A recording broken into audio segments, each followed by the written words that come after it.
Hello मेरे प्यारे बच्चों, कैसे हो? आई होप बहुत ही अच्छे होंगे। तो चलिए आज हम इस वीडियो में शुरुआत करते हैं एक यूनिक सवाल के साथ। जी हाँ, आपने जैसे कि थंबनेल में देख लिया है, ये इस तरीके के क्वेश्चन 8 नंबर में पेपर में हर साल पूछे ही जाते हैं। तो आपको क्या करना है, इस वीडियो को कंप्लीट देखना है और अपने 8 नंबर के नंबर पर जो मोहर मारनी है पक्की, वो मार देनी है। क्यों? क्योंकि इस सवाल को मैं बहुत इजी तरीके से कराने वाला हूं और आप देखते ही देखते 8 नंबर कैसे पालेंगे आपको यकीन भी नहीं होने का। जी हाँ, आप बिल्कुल सही समझा। तो चलिए वीडियो की शुरुआत करते हैं और पढ़ने की कोशिश करते हैं और सवाल को स्टेप बाय स्टेप करते जाएंगे। तो क्वेश्चन में लिखा है कि सिद्ध करो कि, ये हमें सिद्ध करना है। इंटीग्रल दिया है, जीरो से लेकर लिमिट है जीरो से लेकर पाई, एक्स डी एक्स बटे 1 + cos² एक्स बराबर है पाई स्क्वायर में पाई स्क्वायर बटे टू रूट टू। तो ये हमें सिद्ध करना है इस सवाल को लेकर। तो आई होप इतनी बात समझ गए होंगे। तो चलिए इसको सवाल कर लेते हैं। देखिए हम कर रहे हैं इंटीग्रल। इंटीग्रल में करना क्या है मेरे प्यारे बच्चों, पे इसे मान लेते हैं। क्या मान लेते हैं? आई। तो मैं इसे आई बराबर लिख लेता हूँ। तो चलिए आई बराबर मैं इसे लिख लेता हूँ। ये है इंटीग्रल जीरो से लेके पाई, वो ये हमारा एक्स डी एक्स पूरे का बटे 1 + cos² एक्स। इसे समीकरण में क्या नाम देता हूँ? एक नाम दे देता हूँ। अब करना क्या है मेरे प्यारे बच्चों, करना कुछ नहीं है, इसमें पिरगुण नंबर लगाएंगे 4। तो चलिए लिख देता हूँ पिरगुण, पिरगुण 4 से। तो पिरगुण 4 ये कहता है जहाँ एक्स आएगा, एक्स की जगह जो ये ऊपर वाला देख लो लिमिट, ये पाई, इसको पाई माइनस एक्स रख देना है, बस इतना सा काम करना है। पिरगुण 4 ये कहता है। आप ये भी लिख सकते हैं पिरगुण 4 से एक्स के स्थान पर पाई माइनस एक्स रखने पर। आप इस तरीके से इसको भी लिख सकते हैं। समझ गए होंगे। तो चलिए आगे देखते हैं। ये आई बराबर चल ही रहा है। तो चलिए आई बराबर इंटीग्रल जीरो से लेकर पाई, ये एक्स के स्थान पर क्या रखोगे? पाई माइनस का एक्स रखोगे और इंटू में लिखोगे डी एक्स। सही है, बटे यहाँ लिखोगे 1 + cos²। इस एक्स के स्थान पर क्या होगा? पाई माइनस का एक्स। बात समझ में आ गई? तो चलिए मेरे बच्चों इतनी बात समझ में आ गई। तो एक बात बताएं, कोस, भाई अगर मैं थोड़ी देर को इसका ना हो तो मुझे क्या ये बता सकते हो? मैं थोड़ा सा यहाँ को लिख लूँ। कोस पाई माइनस एक्स क्या होता है? ये होता है कोस पाई का मतलब होता है 180। तो कोस 180 माइनस एक्स होता है कोस एक्स, और वो भी माइनस का। अगर इस पे वर्ग चढ़ा हो तो वर्ग जो है माइनस माइनस क्या कर देता? प्लस कर देता।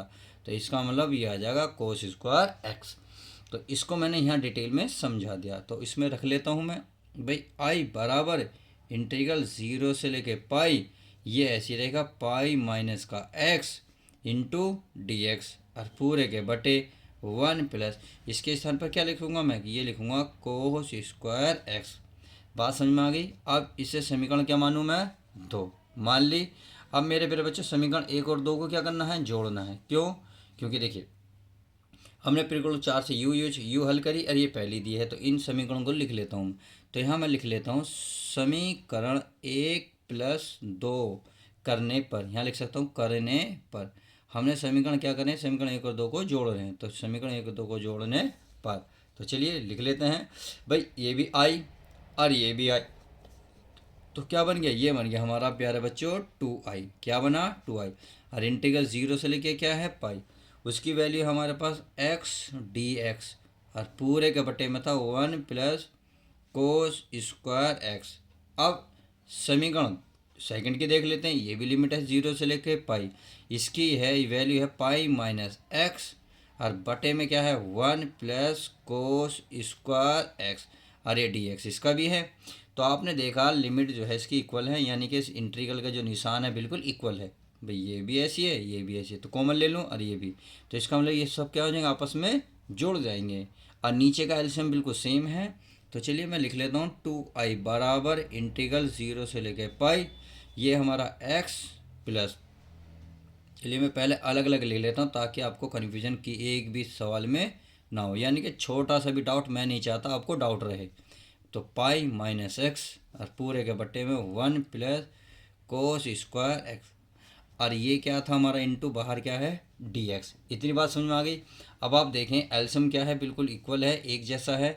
तो मेरे प्यारे बच्चों करना क्या है, कुछ भी नहीं करना, कुछ भी नहीं करना। जी हाँ, जब एल्सियम एक जैसा होता है तो ऊपर का सेम टू सेम ऐसे ही उतार देते हैं, यानी कि x प्लस फिर है पाई फिर है माइनस का x और पूरे का बटे नीचे एक एल्सियम है तो पूरे एक जैसे ही लिखेंगे कोस स्क्वायर एक्स और इनटू में dx।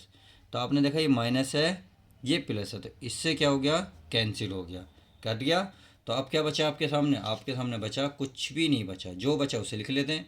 बे 2i बराबर ये पाई है, पाई मैं बाहर निकाल लेता हूँ, ये 0 से लेके पाई, ये बचा dx और नीचे क्या बचा 1 प्लस कोस स्क्वायर एक्स। इतनी बात समझ में आ गई। अब हमें प्यारे बच्चों करना कुछ नहीं है, करना क्या है, त्रिकोण नंबर 6 लगाते हैं। अब त्रिकोण 6 क्या कहती है, त्रिकोण 6 ये कहती है अगर आप दो यहाँ की गुणा करोगे, यहाँ गुणा करोगे तो यहाँ भी क्या करोगे, भाग करोगे, तो गुणा और भाग करी जाती है। तो ये मैं लिख सकता हूँ त्रिकोण 6 से, तो यहाँ ये 2i है, 2i बराबर इंटीग्रल 0 से लेके, देखिए अगर मैं यहाँ क्या करूँगा, यहाँ 2 पाई करूँगा तो यहाँ जो है जो लिमिट है इसको भाग दूंगा यहाँ, तो यहाँ भी भाग दूंगा तो ये तो बन जाएगी 0। इसमें तो कोई डाउट नहीं है क्योंकि इसमें मैं लिखूँगा भी नहीं, क्योंकि यहाँ लिखूँगा देखिए 0/2 जब भी 0 बननी है, और बाकी सारा सवाल ऐसे ही लिखा जाएगा। अब 1 प्लस कोस स्क्वायर एक्स। मेरी बात समझ में आ गई। तो 2 से 2 क्या होगा, कैंसिल हो रहा है, तो मेरे प्यारे बच्चे क्या बचा आई, क्या बचा आई, और लिमिट बची आपकी, ये तो 0 बची और ये बचा पाई/2 और ये dx पूरे का बटे 1 प्लस कोस स्क्वायर एक्स।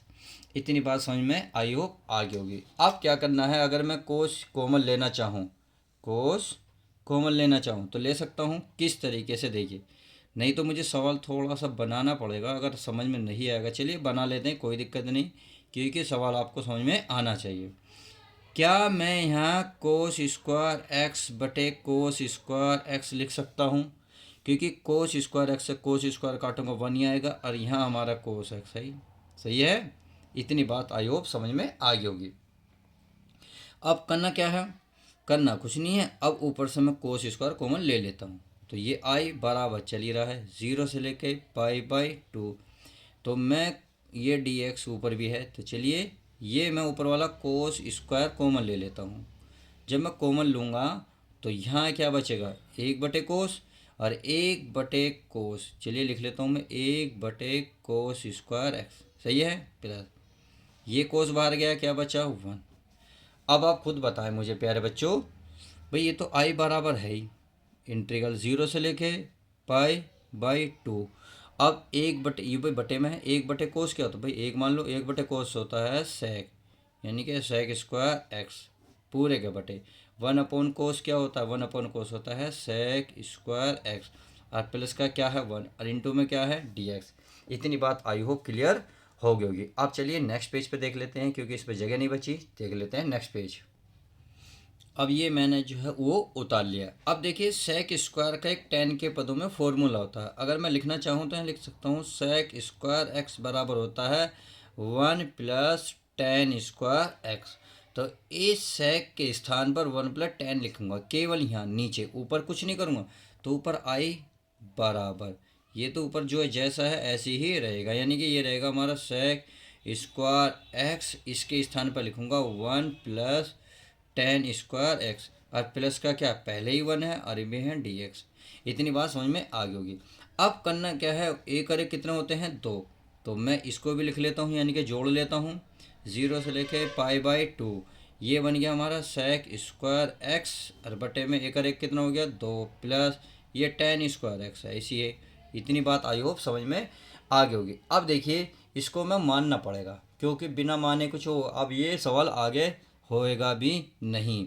तो चलिए मैं मान लेता हूँ, ये मान लेता हूँ मेरे प्यारे बच्चों, क्या मान लेता हूँ, ये मान लेता हूँ माना ये 10x को मैं t मान लेता हूँ। 10 का अवकलन करेंगे, ये होता है सेक स्क्वायर एक्स और x का हो जाएगा dx और t का होगा dt। बात समझ में आ गई, अरे सॉरी dx है तो चलिए dx भी लिख लेते हैं। इतनी बात। अब मैंने आपको एक पहले भी कई बार वीडियो में बताया था, जो मानते हैं, देखिए जो मानते हैं उसको फिर लिमिट भी बदलते हैं। तो चलिए लिमिट भी रख लेता हूँ। भाई एक्स के स्थान पर क्या रखा जाएगा, पाई/2, यानी कि 10 पाई/2 बराबर क्या है, टी। और 10 पाई/2 यानी कि 90, 90 10 90 का मान होता है इनफाइनाइट यानी कि टी। जहाँ पाई/2 नज़र आएगा वहाँ इनफाइनाइट रखेंगे। अब आगे चलते हैं। अब ज़ीरो यानी कि 10 बराबर टी। 10 का मान क्या होता है, ज़ीरो। इसका मतलब टी का मान क्या हो जाएगा, ज़ीरो। तो चलिए अब वैल्यू पुटअप कर लेते हैं। तो ये हमारा क्या है, आई बराबर इंटीग्रल पाई/2 के स्थान पे क्या आएगा, इनफाइनाइट। जीरो के स्थान पे क्या आएगा, ज़ीरो आएगी। चलिए sec square X into D X, सारे के स्थान पर देखिए क्या आएगा, केवल डी टी। क्या आएगा मेरे प्यारे बच्चों, डी टी बटे। अब आगे देखते हैं। यहाँ बचा टू, टू ऐसे ही रहेगा प्लस 10 एक्स को क्या माना हमने, टी। और यहाँ स्क्वायर है तो ये हो गया स्क्वायर। बात समझ में आ गई। अब मैं इसमें एक काम कर सकता हूँ। भाई मैं इसको क्या ऐसे कर सकता हूँ, भाई अंडर रूट चढ़ा के वर्ग लिख सकता हूँ। क्यों, देखिए अगर मैं इस तरीके से ऐसे लिखूँगा, इससे क्या होगा, इससे ये कैंसिल हो जाएगा। जब ये इससे कैंसिल हो जाएगा कितना बचेगा, टू ही बचेगा। तो इसका मतलब मैं इसको ऐसे लिख सकता हूँ। तो चलिए हमने लिख दिया है। अब मैंने इसे क्यों लिखा, क्योंकि ये फॉर्मूला काम कर रहा है। अब मैं फॉर्मूला भी लिख देता हूँ ताकि आपको थोड़ा सा माइंड में सेट हो जाए। ये होता है dx/a² प्लस यहाँ हमारा x² बराबर होता है 1/a tan−1 x/a प्लस का c। और c जब होगा जब लिमिट नहीं होगी। यहाँ लिमिट है तो इसलिए हम c नहीं लगाएंगे। बात समझने की कोशिश करना। अब आगे करते हैं। इस सवाल को हल करने के लिए देखिए आई बराबर इंटीग्रल, अरे यार इंटीग्रल की ज़रूरत नहीं है। अरे हम कुछ भूल रहे हैं क्या, हम कुछ भूल रहे हैं क्या, जी हाँ, हम यहाँ पाई आ रहा था हमारा। इस सवाल में क्या आ रहा था, पाई। तो चलिए आई होप आपने सबने याद दिला दिया कि सर यहाँ पाई है। तो चलिए पाई भी हमारा आ रहा था। तो पाई तो आ गया। अब ये आता है 1/a। देखिए ए होता है अचर पद, अचर पद इसमें कितना, √2। क्या आएगा, √2। इनटू में क्या है फिर tan इनवर्स एक्स, एक्स के स्थान पर है इसमें टी, तो टी बटे ए का मान है √2। और लिमिट जो है वो लिमिट रख लेते हैं, क्या है, ज़ीरो से लेकर इनफाइनाइट। आई होप इतनी बात समझ में आ गई होगी। अब चलिए इसकी लिमिट हम रख लेते हैं। तो पाई तो ऐसे चल रहा है, पहले क्या रखेंगे, इन्फिनेटिव, फिर माइनस करने के बाद ज़ीरो। कहाँ रखी जाती है, जहाँ जो मानते हैं, यानी कि या टी होगा या एक्स होगा इसके स्थान पर। बाकी सारा मान ऐसे ही रहेगा। ये रहा, ये रहेगा tan−1, इसके स्थान पे क्या आएगा, इनफाइनाइट बटे में 2। बात समझ में आ गई। माइनस फिर 1/√2, क्योंकि लिमिट ये ऊपर वाले रखने के बाद माइनस लगाते हैं फिर नीचे वाले रखते हैं, तो फिर सारा ऐसे उतारेंगे। tan−1 यहाँ इसके स्थान पे क्या रखेंगे, ज़ीरो बटे में क्या, √2। समझ में आ गई। चलिए आई होप इतनी बात समझ में आ गई होगी। अब करना क्या है, इसमें कुछ नहीं करना। लिमिट देखिए भाई, ये तो हमारा ऐसे ही रहेगा आई पाई। आप 1/√2 तो ऐसे ही रहेगा। आप बताइए tan−1 भी ऐसे ही रहेगा। मेरी एक बात बताइए, इन्फिनेटिव के नीचे कुछ भी लिखा हुआ हो, इन्फिनेटिव के नीचे कुछ भी लिखा हुआ हो तो क्या होगा, इन्फिनेटिव ही होगा। और इन्फिनेटिव ही मैं बना देता हूँ। समझ में आ गई। -1/√2 tan−1, ज़ीरो के नीचे कुछ भी होगा तो ज़ीरो ही रहेगी। बात समझ में आ गई। तो चलिए अच्छी बात है। अब ये आई बराबर पाई, यहाँ 1/√2 tan−1। अब मुझे एक बात बताएं, टेन में इनफाइनाइट किसका मान होता है, ये होता है tan π/2। भाई tan π/2 का मतलब 90 और tan 90 का मान इन्फिनेटिव 1/√2। सही है।